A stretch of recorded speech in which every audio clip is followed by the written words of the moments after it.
c'est très ambitieux si vous le voulez, même si le Maroc est déjà presque à 9 millions. Mais quels sont les chiffres aujourd'hui, monsieur le ministre? On est à combien de touristes par an au Sénégal? Je vous remercie pour cette question qui est importante parce qu'au niveau des statistiques, je crois qu'on y va de tous les côtés. Il est important donc de préciser. Et à ce niveau d'ailleurs, le département est en train, avec l'OMT et l'ANST, d'installer ce qu'on appelle le compte satellite. Faire en sorte que de manière systématique, à temps réel, qu'on puisse disposer de l'information dans le secteur.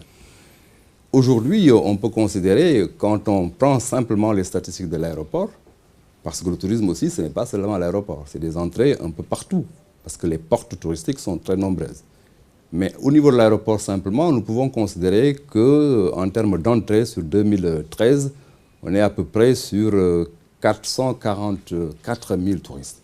Si on agrège l'intégralité effectivement des chiffres, on avoisine 900 000 touristes, un tout petit peu moins d'1 million. Il le disait tout à l'heure, la perspective en 2016 est d'avoir 1 500 000 touristes.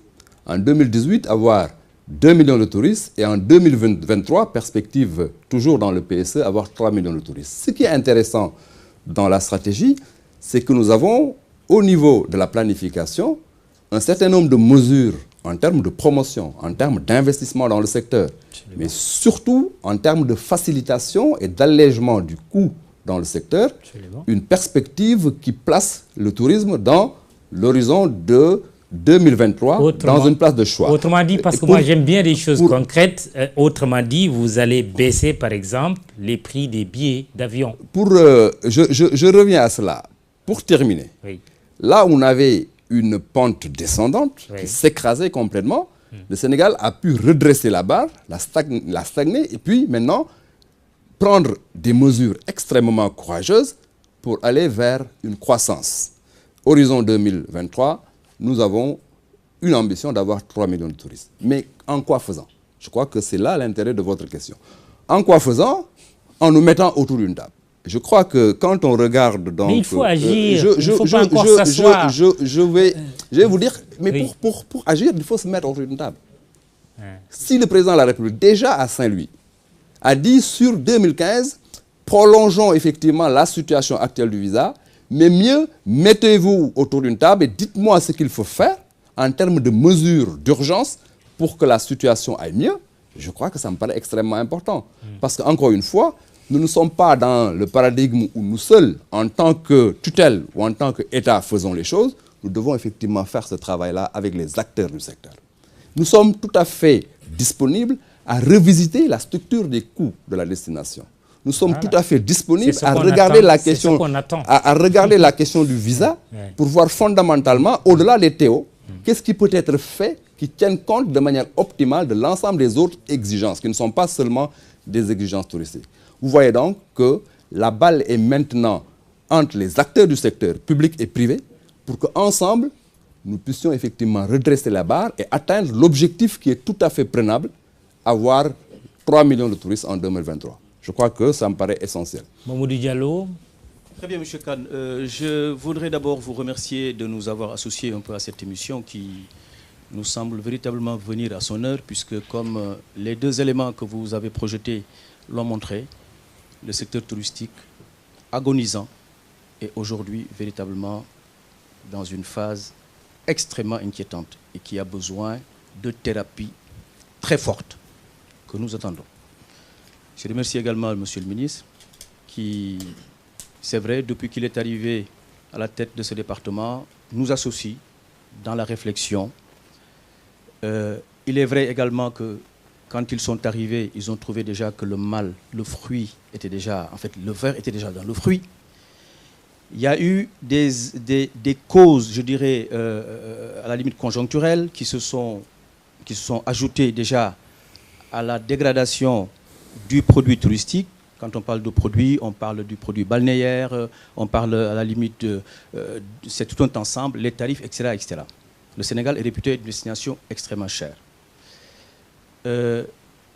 Comme on dit, il ne faut pas tirer sur une ambulance. Vous avez fait le premier élément. Monsieur Kane a fait une photographie très claire de la situation. Mais je crois que depuis lors, la situation a dû s'empirer. En tant qu'acteur du tourisme, je représente d'ailleurs, je devais le dire ici, la Fédération des organisations patronales du tourisme, dont le président est M. Rassinsi, qui s'est excusé parce que je crois qu'il venait d'arriver d'un voyage. Je dois dire que l'élément aurait pu être complet, puisqu'on ne peut pas parler d'un produit touristique, d'une station balnéaire Saly qui est la locomotive de tout un secteur et qu'on a observé véritablement se dégrader depuis plus de 15 ans. À l'entrée de Saly, M. Kane, c'est un spectacle indescriptible. Saly, à l'entrée, l'entrée de Saly est devenue une gare routière où il y a des gargotières, il y a des taxis clando, complètement, je dirais, insalubres. Comment peut-on promouvoir une station, y amener des étrangers, alors qu'on est dans un secteur fortement économique et concurrentiel, et puis leur proposer un produit, mais qui est complètement en décrochage total avec ce qui se fait au mieux dans le monde. Et dans le monde, je n'irai pas très loin. Aujourd'hui, les deux concurrents qu'on a qui nous font mal, c'est la Gambie et les îles du Cap-Vert. Nous qui sommes dans le secteur depuis bientôt 30 ans, ces destinations ne signifiaient pas grand-chose. Donc le Maroc, c'est même loin. Absolument, le Maroc est très loin.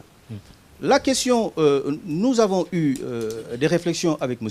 le ministre, qui est arrivé, certes, qui tend la main au secteur privé, ça vraiment, on ne peut pas le nier. Nous sommes dans de la réflexion, dans du partage. Mais la cadence, nous estimons aujourd'hui qu'elle est un peu lente, puisque M. Kane... Ah bon, elle n'est pas accélérée? Non. Nous estimons, nous en tout cas, en tant qu'opérateurs, si vous posez la question aux salariés qui sont dans les hôtels à Saly, M. Kane, Saly qui était quand même le réservoir qui alimentait les petites structures au niveau des régions de Sine Saloum, de Saint-Louis, etc., etc. Je vais vous donner une anecdote. Avant-hier, un de mes chauffeurs m'a dit, M. Diallo, j'ai eu une dame, c'est une de nos Diamou tout couleur, une sérère de Joal Fadiout, mais qui l'a appelé pour lui dire, mes chers, écoute, ça fait bientôt 2 semaines qu'on ne vous a pas vu, alors qu'est-ce que je fais moi du tiret là que vous veniez m'acheter tout le temps? C'est quand même assez significatif, n'est-ce pas? Pour comprendre un peu ce mal profond qui, au-delà des employés et des acteurs qui ont investi quand même des milliards de francs CFA, et qui aujourd'hui, dans le cadre de leurs prérogatives, qui ne sont pas les prérogatives de l'État, mais ne peuvent pas faire grand-chose. Une question, par exemple, à M. le ministre. Alors, moi, M. Kane, ce que je voudrais simplement dire à M. le ministre, s'il y avait un qualificatif plus urgent que urgent, qu'est-ce que M. le ministre, en termes vraiment d'action concrète, propose de faire pour que les tours opérateurs qui sont en train de quitter le Sénégal pour aller dans chez nos voisins, pour qu'ils puissent au moins revenir? Très bien. Mais ça, je pèse mes mots, c'est des actions concrètes. On est dans de l'économique, on est dans du social. Au-delà des plans et des discours, les gens ont besoin de sentir les actions et de sentir le gouvernement. Merci Diallo.